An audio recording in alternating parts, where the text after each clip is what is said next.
Shalom, and welcome to those of you here on this beautiful day and to those of you online.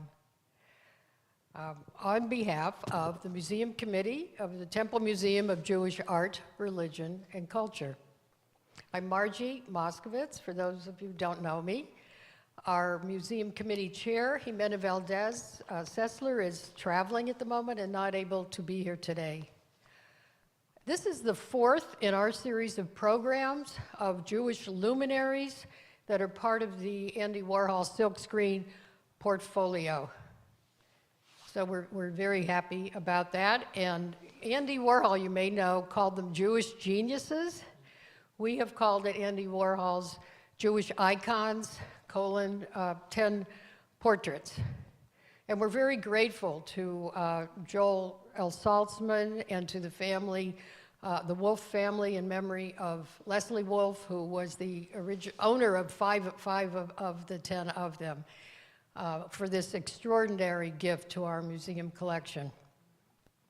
Well, I think many of you know that Sue Koletsky, who I'm looking at right now, our dynamic Temple Museum director, has retired as of the end of January after almost a 25-year, very successful run in that position. Let's give her a hand.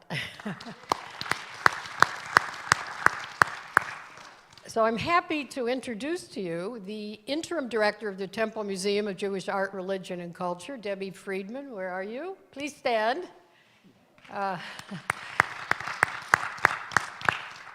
Debbie is no stranger to Temple members. She's a very gifted graphic designer and has brilliantly designed everything that comes from the temple, what you see in the building, the materials that you get. And she worked very closely with Sue over something like 22 years in helping curate exhibitions, and she knows the collection well. So we are very pleased that you're in that position, Debbie. Well, I'm excited about today's program. It's been about 55 years since I first encountered Martin Buber in a college class, where I do remember writing a long paper trying to understand his somewhat mystical notions of I and thou.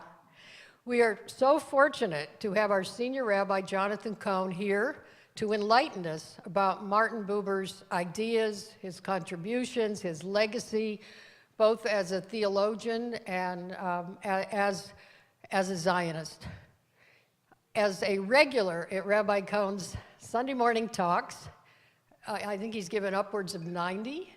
I can attest to the depth and breadth of his knowledge. He is a masterful teacher. He's also innovated some very meaningful and vital programs at our temple, including the Racial Justice Task Force and annually honoring our veterans, past and present, at a Shabbat service. He is a devoted participant in the Temple Museum Committee and inspiration to us, and we are very grateful for that. And with that, I would please join me in welcoming Rabbi Cohen.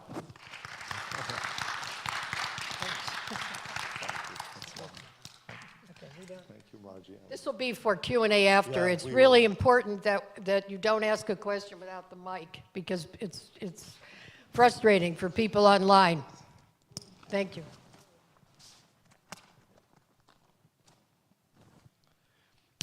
Margie, thank you so much for this. Thank you for this introduction. For those of you who don't know, not only has Sue Koletsky, been serving as museum director for all this time here, but has grown the museum collection and has really rendered the museum so much more vibrant, certainly in the past few years. So really, Sue has set the stage for Debbie Friedman and for others who are going to come forward now and are going to continue with this legacy. But Sue was working very closely with Margie Moskowitz, who did not say this, but is the immediate past president of the museum committee, and who has done so much to raise the profile of the museum, to enhance its programming, and by the way, served as the chair of the museum committee during COVID. And I just want to say, what a challenge to lead a museum with its programs, with the attempt to reach out to people during the COVID period, and what a tremendous success this was. So what a pleasure and how wonderful. And Margie, thank you, and thank you for your inspiration and for all your work and for your learning. Margie is as knowledgeable as they come when it comes to the arts, is a docent in the Cleveland Museum of Art, and thank you for your friendship. Thank you for all of this. So really wonderful, wonderful to be here. I promised Margie that I would let you out by 4 o'clock so that you can prepare for the Super Bowl. All that so that you can see what our extraordinary display of the 10 Jewish icons of Warhol really looks like after we speak a little bit about Martin Buber. What I wanted to do with you today is really speak about Buber in the following way. I was hoping to speak about 3 elements of the life of Martin Buber. His biography, a little bit of his life, and his upbringing, and the way he turns into, if you like, something of a philosopher theologian. His experience leading up to and within Zionism, and to really speak about Martin Buber as a spiritual religious leader and as an author, and this is perhaps his most well-known book, I and Thou, and speak for a moment with you about I and Thou. So, if you like, I suggest to you that if you have any questions while I'm speaking, if you have any comments, if you wish to interject, please raise your hands, let me know. I will call on you the moment I can. When I want to catch my breath, I will call on you, and we will have a conversation, we will have a discussion. I hope that this becomes more of a discussion than just a frontal presentation. So when you do speak, please speak to the microphone so that people back home watching us can also hear what you're saying, okay? So I will start. Martin Buber was born in Vienna in 1878. This isn't what he looked like when he was born, but he was born in Vienna in 1878 and was born to a very affluent family. His father was the owner of multiple properties and commercial properties and railroad stations and a whole number of other things, but his parents divorced when he was a young child, and he goes off to be raised by his grandfather. His grandfather lived in a city that today we think of very differently. The city at the time was part of the Austro-Hungarian Empire. It was called Lemberg. Today, the very same city is called Lvov, or Lviv, and it's part of the Ukraine. Lemberg was a huge center of Jewish scholarship and Jewish publishing, an enormous, vital Jewish community that was very much at the crossroads between Russia, the Ukraine, the Austro-Hungarian Empire, the area that surrounded Romanian Jewry, what really was Romanian Jewry. In other words, it was at the center of an intersection of Eastern European and Central European cultures.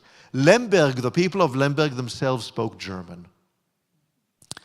And his grandfather, the grandfather of Martin Buber, was a scholar of rabbinic literature, of Midrash, and of Halacha, and Lemberg, by the way, was a site of what was understood to be Jewish modernity, Jewish Haskalah, Jewish scholarship that extends beyond the religious sphere. So Lemberg was kind of, it was a regional city. It wasn't a capital like Vienna, but it was a very vibrant center of Jewish culture. And that's where Buber grows up. And he is taught, he is actually homeschooled and taught by his grandfather and others. And by the time he becomes a teenager, he is reputed to have mastered 7 languages. He spoke German and Polish and Yiddish and Hebrew and French and let alone Greek and Aramaic, and he had a working knowledge of another 7 languages.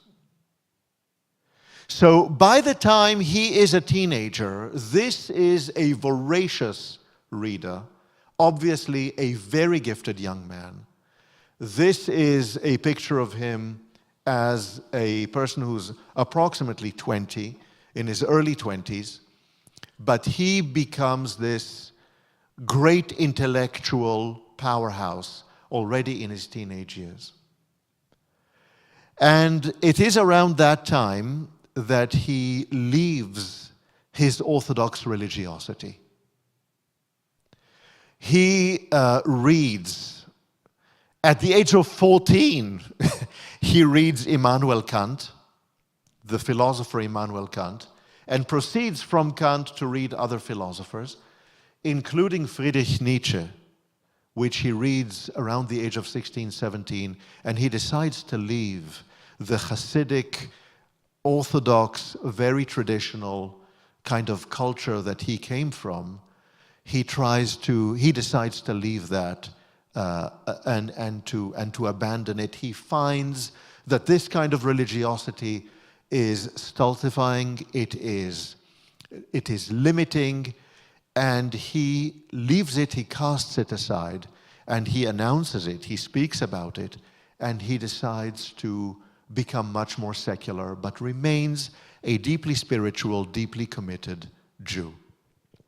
Returns to Vienna, starts to go to school, and what emerges from his youth is the sense of alienation that he feels in Vienna, that he feels as part of modern society. And he starts to write about it already in his late teens and early 20s. And he writes about the relationships that we have between individuals in modern society, seeming to be instrumental relationships. Relationships in the context of which we relate to each other on the basis of what we need from each other, what we do for each other, how we function in each other's lives. And he thinks about this and he speaks about this modern alienation, and it develops later in his theology and philosophy into an understanding of an I-it relationship that occurs between individuals within modern society. And he understands modern society to be a society that promotes this kind of relationship. And what he seeks is a sense of community, a sense of togetherness, a sense of spirituality that extends this kind of instrumental relationship among people. Around the same time, he becomes a Zionist. I believe that he becomes a Zionist around 1898, 1899. He subscribes to Zionism. He, of course, has experienced Jewish, non-Jewish relations. He becomes a Zionist, and he eventually becomes active and starts to publish and organizes publications for the Zionist movement. And then he moves to continue his studies in Switzerland. I'm not going to say very much about this period. It's a fascinating period, and there's a lot to say about it. He marries a woman whom he meets in university in Switzerland called Paula Winkler. Paula Winkler is born a Catholic, and she is brilliant. She's a brilliant thinker and writer, and a great deal to say about her in her own right. And she leaves the Catholic Church a couple of years after meeting Buber, and eventually converts to Judaism a few years later. But in other words, Martin Buber himself has not quite an interfaith family, because she leaves the Catholic Church and she converts to Judaism and she lives a Jewish life. But the fact that he's open to this relationship, the fact that this is someone who, having grown up the way he's grown up, engages in this relationship with her really even before she converts to Judaism, and that this becomes this kind of lifelong, this becomes, such an anchor in his life, it says a great deal about the both of them.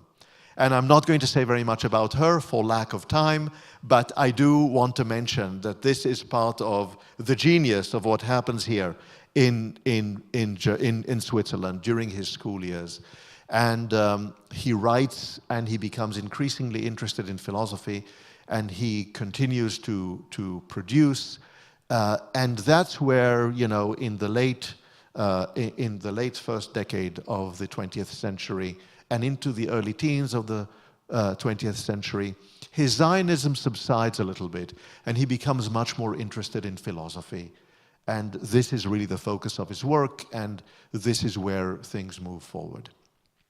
I'm going to pause for a moment, and I'd like to speak with you about what happens briefly in World War I. Because World War I becomes really a seminal point in the life of Buber and in the life of another number of German and Austrian Jewish intellectuals of this period.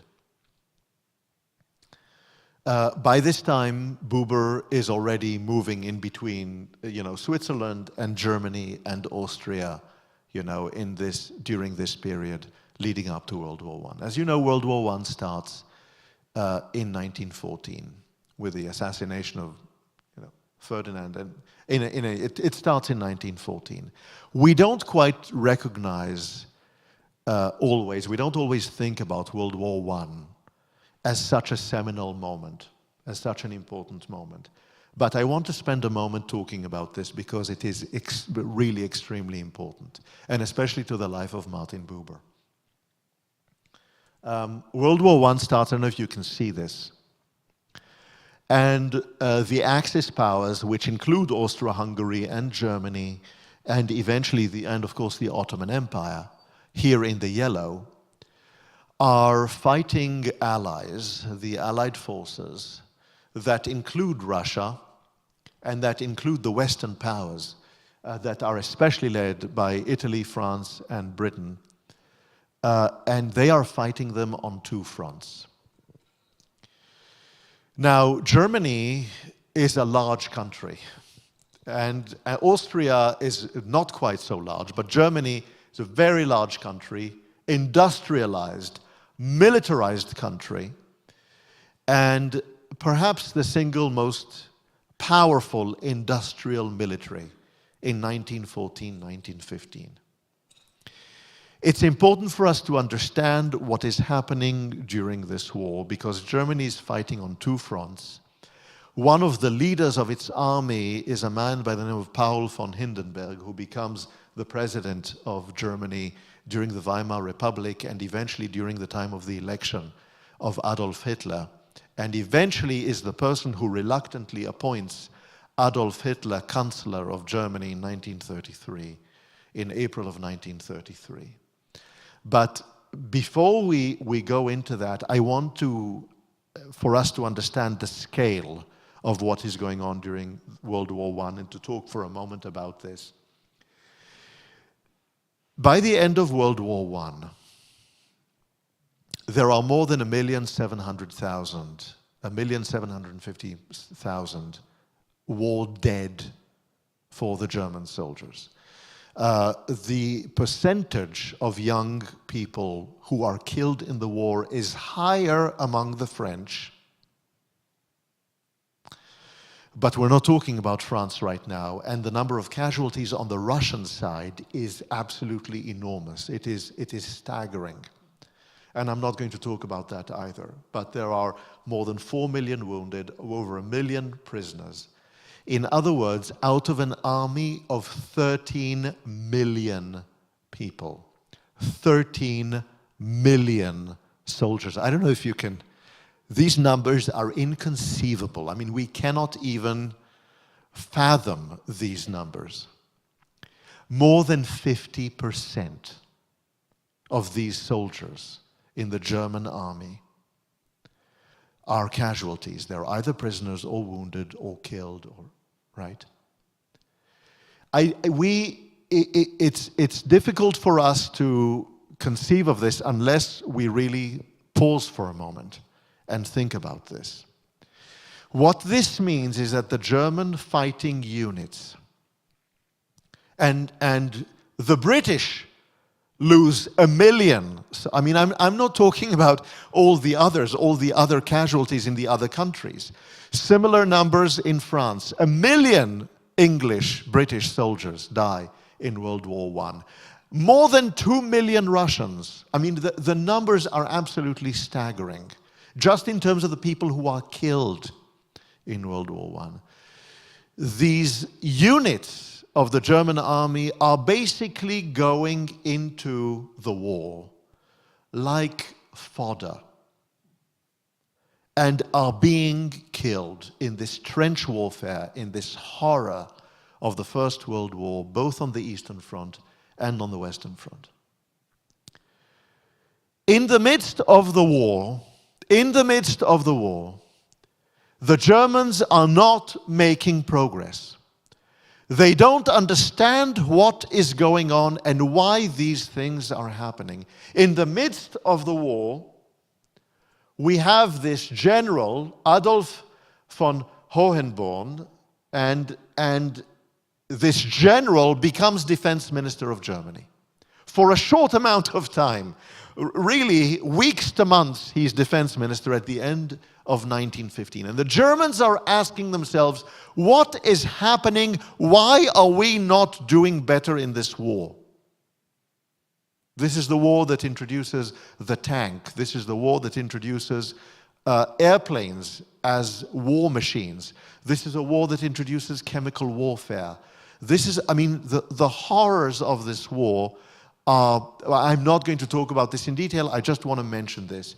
This is the man who in the midst of the war says, is influenced to say, and eventually does decide, that what we need to do in the midst of the war right now is to stop everything and to create a census of the Jewish soldiers in the German army. Because maybe the Jews are not pulling their weight in the German army.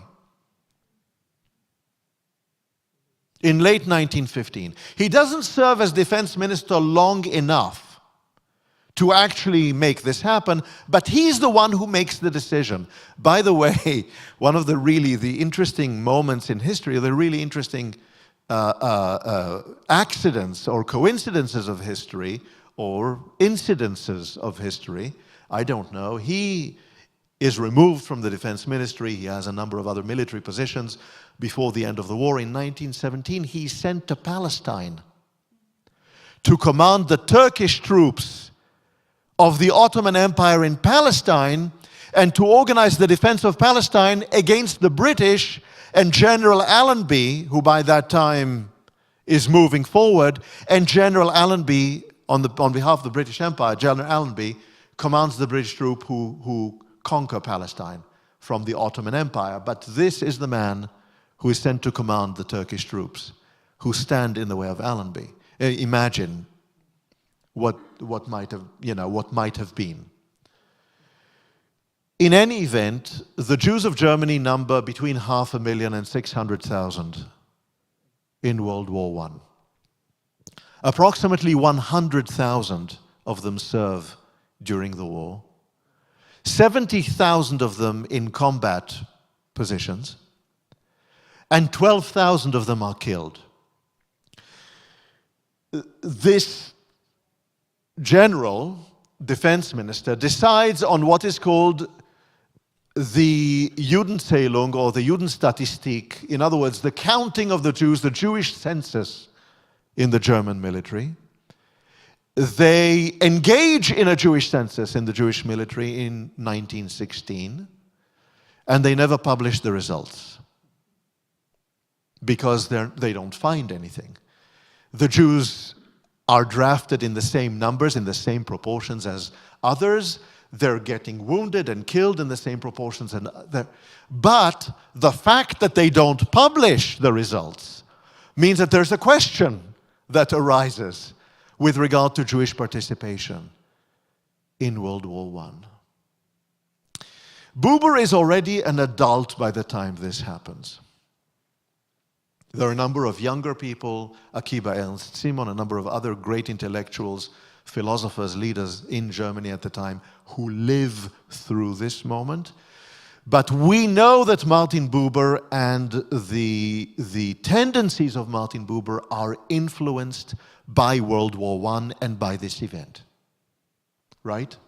After the event, after the fact, in the 1920s, the Jewish community tries to create a public relations campaign and to inform the Germans of the sacrifice of Jewish soldiers during World War I in Germany.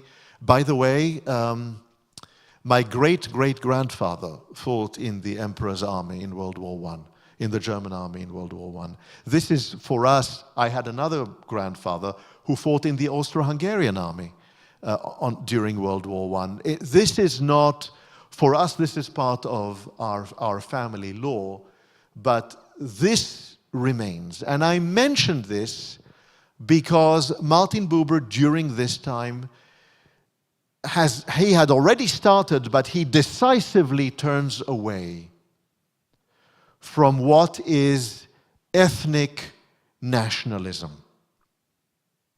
The model of European ethnic or religious nationalism. He remains a Zionist, and he's interested in Zionism. He becomes even more interested in Zionism because he doesn't believe that the Jews have a place in Germany. And he believes that really there needs to be some kind of a national homeland for the Jewish people. But he rejects the kind of ethno-religious nationalist model that Germany and other Western powers and other European powers represent. And this becomes really important. This becomes a crucial moment in the life of Buber, a turning point in the life of Buber. There is a return to Zionism after World War I, a return in interest to what would happen in the land of Israel, and a rejection of this kind of nationalistic model that brought destruction to the whole of Europe and to Germany. And he sees all of this happen. And by the way, the breakup of the Austro-Hungarian Empire. The complete breakup of the Austro-Hungarian Empire, and the recreation of a Poland and of all these other countries surrounding what had been the Austro-Hungarian Empire. Yes, Czechoslovakia and Yugoslavia. I mean, all of these places that used to be part of the Austro-Hungarian Empire now become independent states. Germany is diminished. All of this is taking place at the same time. And the destruction that World War I meets is indescribable. I mean, this is a lost generation for Western and Central Europe. In 1925, in the mid-1920s, Martin Buber becomes involved with a group of other intellectuals in the founding of a group called Brit Shalom.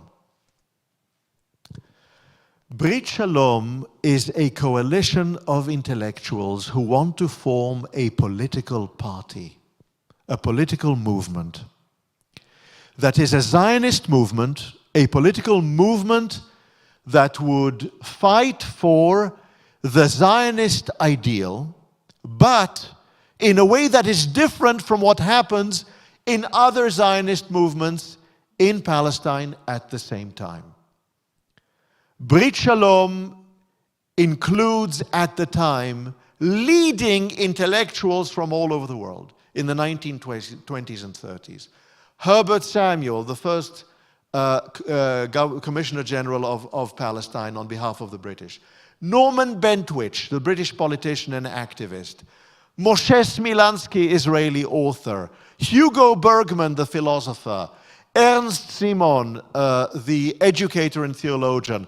Martin Buber, one of the leaders.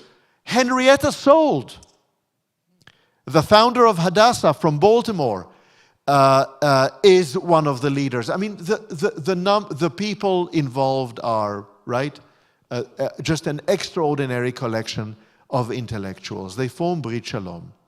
The notion of Brit Shalom, I've translated for you their very first platform, right? And their platform basically is as follows: to create a bi-national state in Palestine, in accordance with the international mandate that was given to the British in Palestine, for there not to be any group, neither the Jews nor the Arabs, that dominate each other, but for them to live side by side together with autonomy for each side, for the Jews and for the Arabs, in a bi-national state.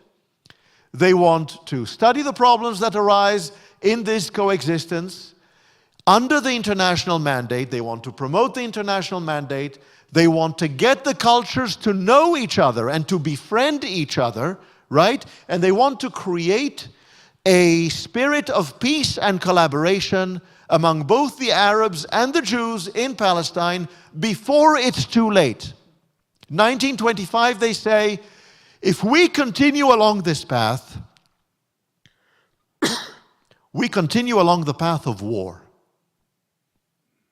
The Arabs and the Jews are getting further away from each other. They're becoming more belligerent with each other. We are going to head towards an explosion. Remember that by this time, in the 1920s, there are approximately 750,000 Arabs living in Palestine and about 150,000 Jews, right? So they outnumber the Jews by a rate of approximately 4-1, yes? So what these people are looking for, what these intellectuals are looking for, is a peaceful solution, right? In the context of the international mandate that would allow for a national home to the Jews in Palestine, for the Jews in Palestine. This entire movement never picks up. It remains a movement of intellectuals. They try, they work hard, they promote themselves. The people who are involved are luminaries. Gershom Scholem is involved. I mean, a whole number of people are involved. Luminaries are involved in this movement. It never becomes a popular movement. The movement eventually falls apart in the early 1940s and joins in with other political movements that also try to promote peace. It never happens. It never really picks up. They never really have a significant influence on what becomes proto-Israeli Palestinian, the Yeshuv's political life, but their ideas become extremely influential among intellectuals. And their prophecy, their view of what is going to happen in the land of Israel, in Palestine, becomes a reality. Now, who knows what might have happened had they had greater support? Who knows whether they would have been able to gather support among the Arabs, among the Palestinian Arabs and the others? We don't know, but what we know is that today we look at them very differently than we did at the time. You know, the revisionist movement, Jabotinsky, called them anti-Zionists and strange people. They were very much, they were in certain ways not only disregarded, they were in certain ways delegitimized. They simply were not part of the mainstream of Israeli, of proto-Israeli, of the Yeshuv's politics. But their ideas were very interesting. Their ideas were probably unrealistic, idealistic. We have no idea, but certainly they had no traction. They had very little traction. Martin Buber is one of the founding leaders of this movement. And his theology and philosophy, his sense of modern society, his wish for spirituality, his experience of the First World War, all of these influence his Zionism and his view of what needs to happen in the land of Israel between Jews and Arabs and the founding of Brit Shalom. But he remains in Germany. In 1923, 100 years ago, he publishes this book, a very dense, a very lyrical, a very influential book that he publishes 100 years ago, in 1923, and really earns a name for himself as a philosopher. He then receives an appointment a few years later as an honorary professor in Frankfurt, and he goes and teaches in Frankfurt and resigns his position the moment Adolf Hitler is elected.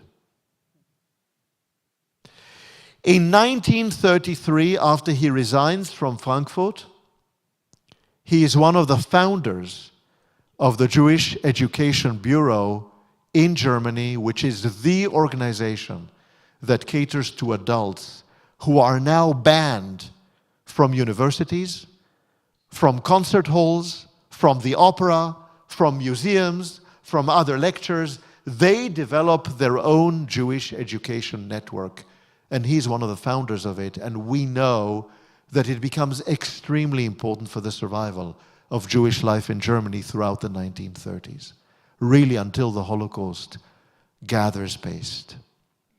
It's only in 1938 that Martin Buber leaves Germany and moves to Palestine. He moves to Jerusalem, becoming a professor at the Hebrew University in Jerusalem. And he teaches sociology and anthropology and eventually philosophy, and becomes a professor at the Hebrew University of Jerusalem. But this only happens in 1938. So I will only say about Martin Buber that he dies in 1965. Paula dies in the 1950s, or earlier than he does. He dies in 1965 and is known to be the leading philosopher in the mid-20th century. Really the founder of what he establishes with this book that I'm about to get to, I and Thou, and his many, many other writings, many of which you can consult in my study if you wish to. Come over and I will show you many of his writings. Really remarkable, remarkable writer. This was written, of course, in German. This is the Walter Kaufmann translation, translated in the late 1960s, in 1969, by Walter Kaufmann. This, of course, is the iconic picture of Martin Buber as an older person, and you can see what Warhol was using in terms of this particular portrait. Okay, I'm going to pause for a second now. Are there any questions or comments? Is there anything that I might? Yes, go ahead. Wait. What was the relation between Martin Buber and Theodor Herzl? Was any? The relationship between Martin Buber and Theodor Herzl. Martin Buber and Theodor Herzl, to the best of my knowledge, did not have much of a relationship.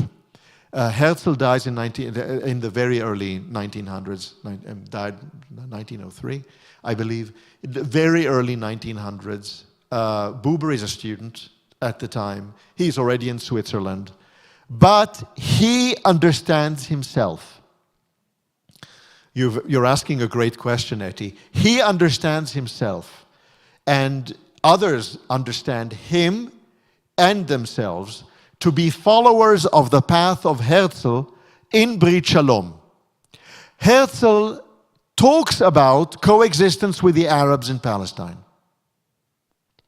Herzl writes about it. And they consider themselves the true heirs of Herzl's Zionism. So during Herzl's life, is there a relationship between Buber and Herzl? Not significant. But Buber considers himself to be a follower of Herzl, a disciple of Herzl, and this very much influences, his reading of Herzl influences Brit Shalom and the whole agenda of Brit Shalom that political movement that we spoke about. So there's a great deal more to say about this and where from it's taken in Herzl and the debate between Ben-Gurion and these people and the Brit Shalom people. Ben-Gurion sees himself as a disciple of Herzl. There's a whole, we could talk about this for a long time, but there is a relationship with Herzl and an affiliation with Herzl and the legacy of Herzl. So thank you for that. Yeah? Yes, please. We'll give you that.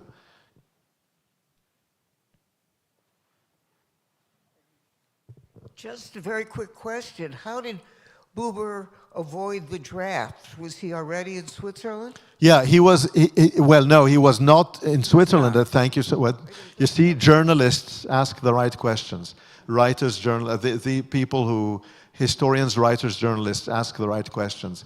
Buber is not quite a student at the time, but he aged out of the draft. Remember that the people who really mostly serve in the German military at the time were people who were born between 1890 and in the 1890s, mid-1880s to 1900. By the time the war ends, I mean, they're drafting 16, 17-year-olds, as well as some of the older people. But Buber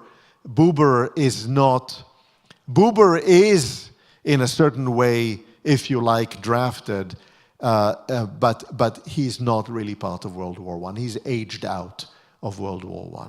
Thank heavens, right? By the way, Simon, whom I mentioned, Akiba Ernst Simon, his colleague, a very, very close colleague, and a co-founder of Brit Shalom.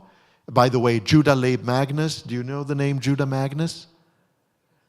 Judah Magnus is a Reform rabbi ordained by Hebrew Union College in Cincinnati, becomes one of the founders of the Hebrew University, and its first president is a member of Brit Shalom, right? There's so many intellectuals who are part of Brit Shalom, but Simon is a soldier during World War I.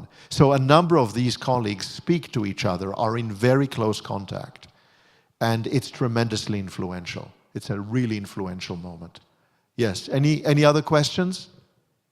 These are good questions.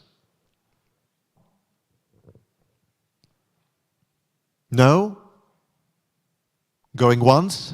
Okay.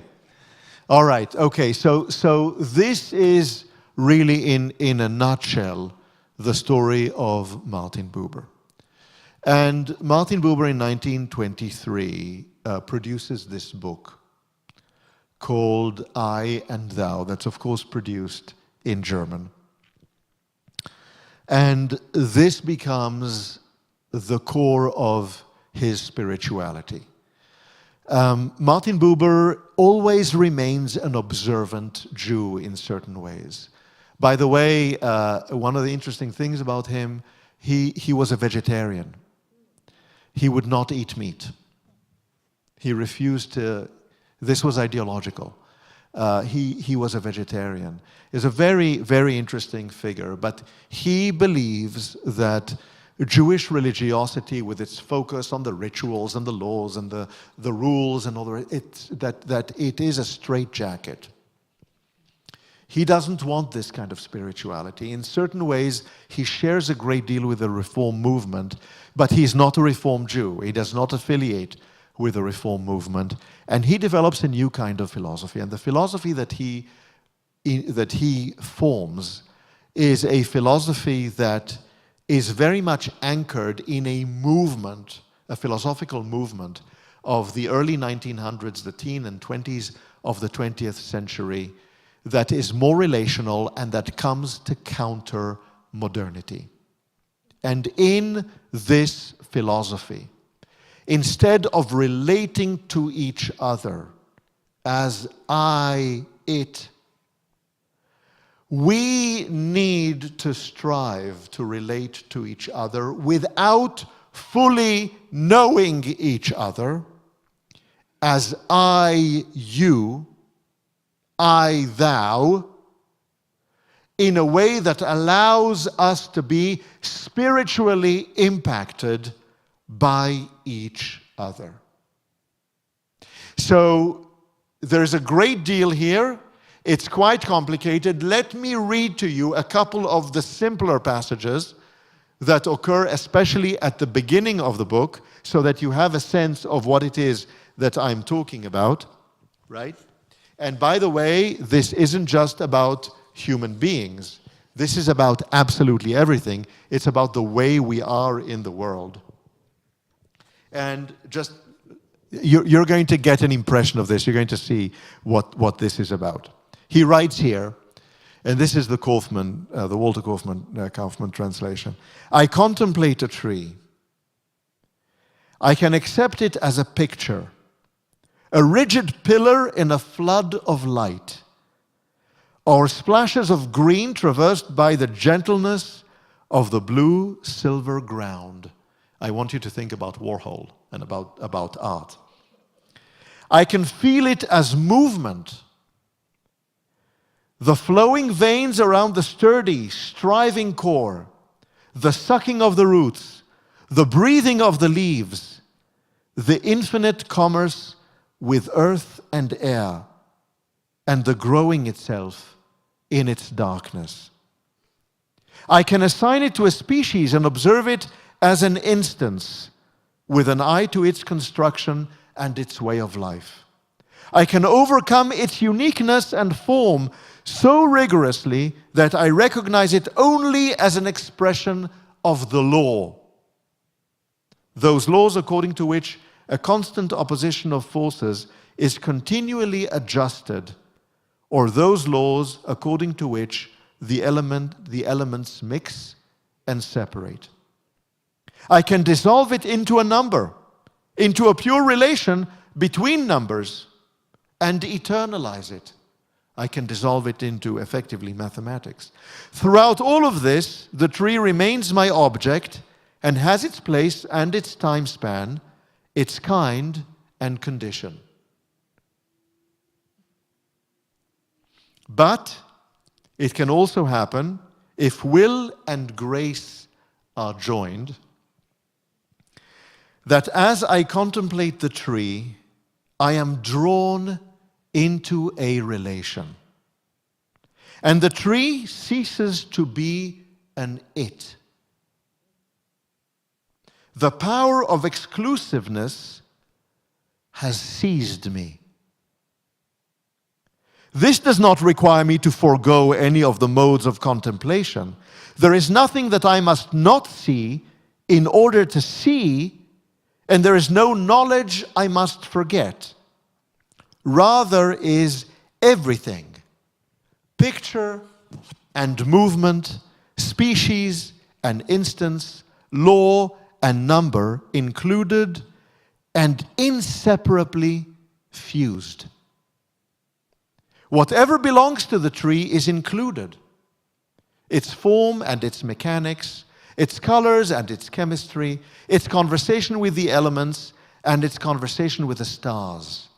All this in its entirety.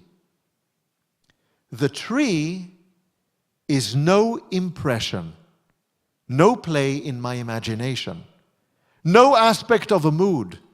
It confronts me bodily and has to deal with me as I must deal with it, only differently.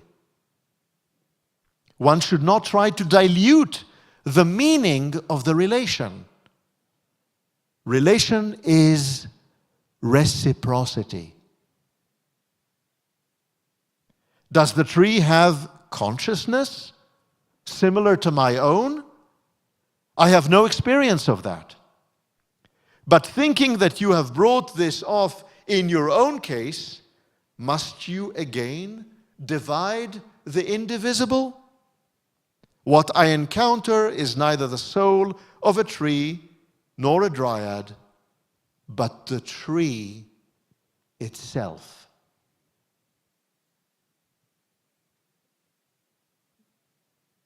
I see questions. Okay, I'll take a breath. Helga and then Maida. Okay. Yep.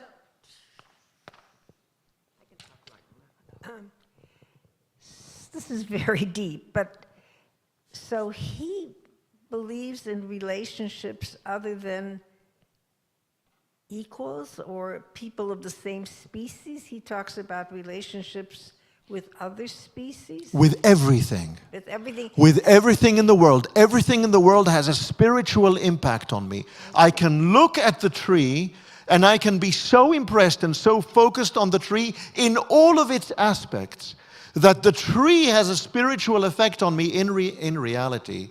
This is part of the Genesis ethos, right? The tree is as much a creature as I am. Yes? But we think about this philosophically, right? And what I'm looking for here, what I am trying to achieve here for Buber is the reciprocity with a tree. I don't ask questions of the tree. I am impressed by the tree. I am elevated by the tree. I'm impacted by the tree. I, by the way, am by Warhol's portrait of Buber. Right? Yeah. So Buber can claim a relationship with the tree based on mutuality? Yes, on reciprocity, in the sense that the tree is there. The tree is there. Whether the tree is conscious of me being here or not doesn't matter. The question is my understanding of the reciprocity with the tree. What he's getting out of it. Yes. I see. Okay. Yes? Thank you. Yes. Maida, I think there's... I keep hearing German expressionist art, in particular people like Franz Marc, who are painting Sure. these kinds of relationships in nature. Yes, yes. This becomes very influential in art, in philosophy, in theology. The person who translates all of this in a very particular and powerful way, you're reading this, you're hearing this, is Buber for Jewish philosophy, for what becomes a philosophy that is elevated by a Jew in what we must recognize as a Jewish context.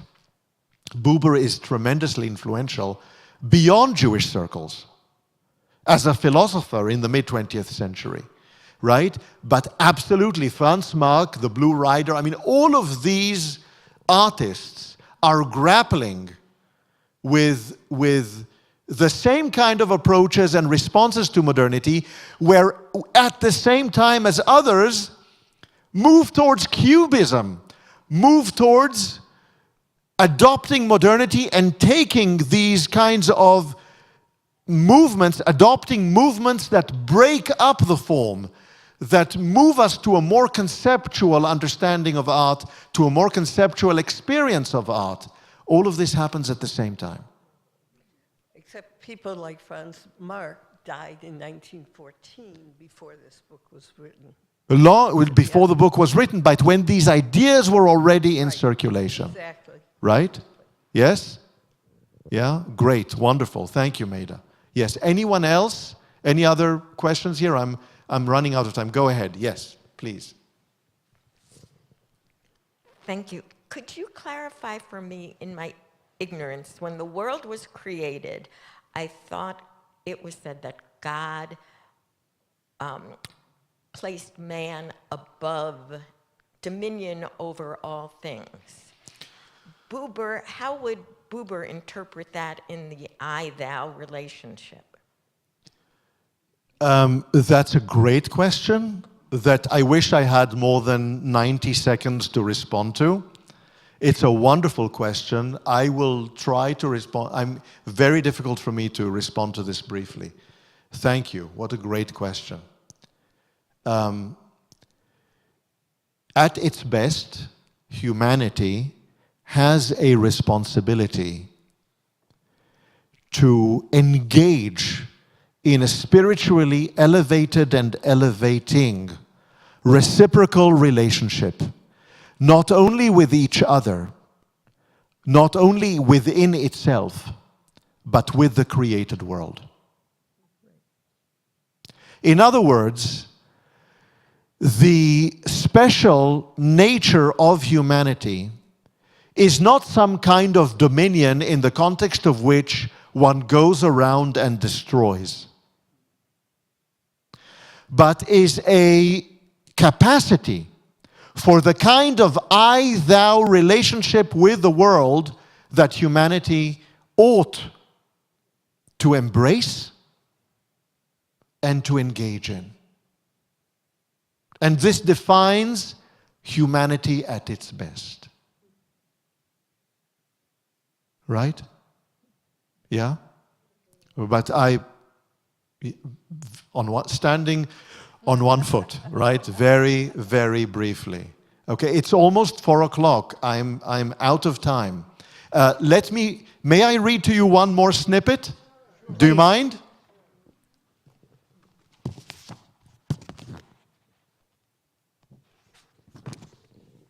I'm taking a short one.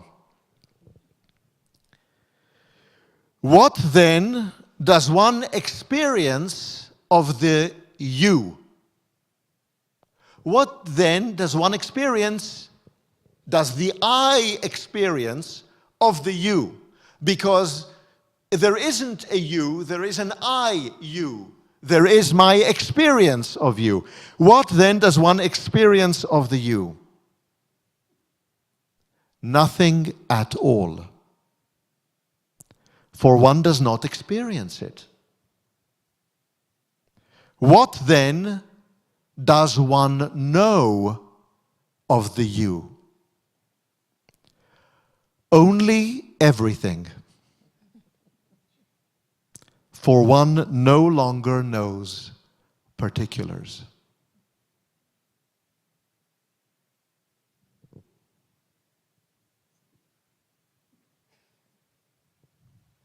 Thank you.